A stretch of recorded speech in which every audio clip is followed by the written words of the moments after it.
Good morning, students. I hope you all are safe. I am your grammar teacher. Today we are going to study chapter 10, subject verb agreement. Before we start the chapter, I would like to give you some instructions.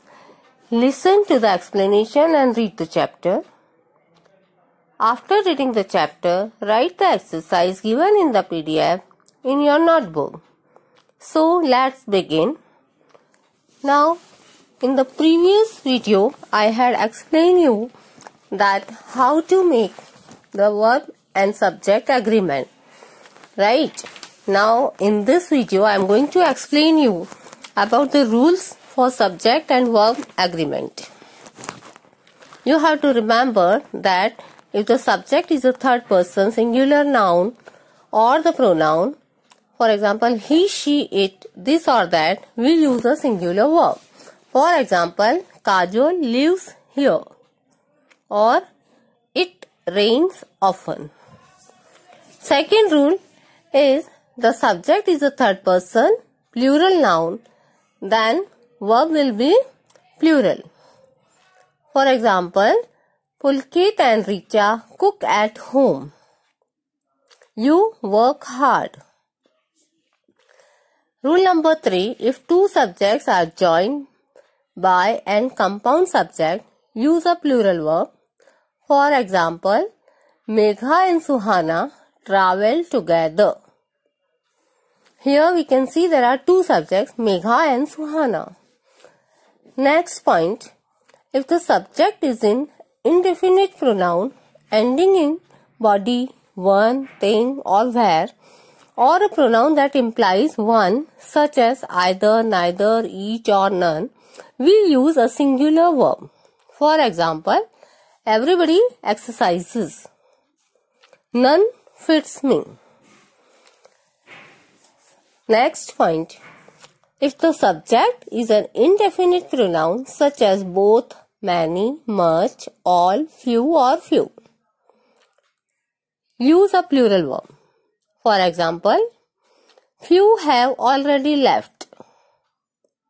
Or we can say all love honest people.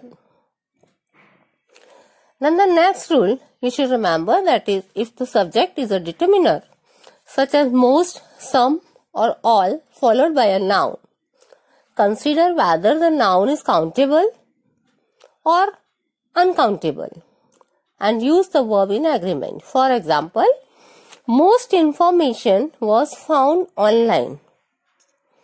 Now here information is uncountable noun and following most, that is singular verb.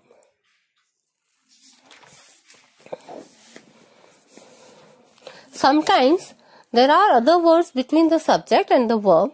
For example, the jar is on the table. Now here is.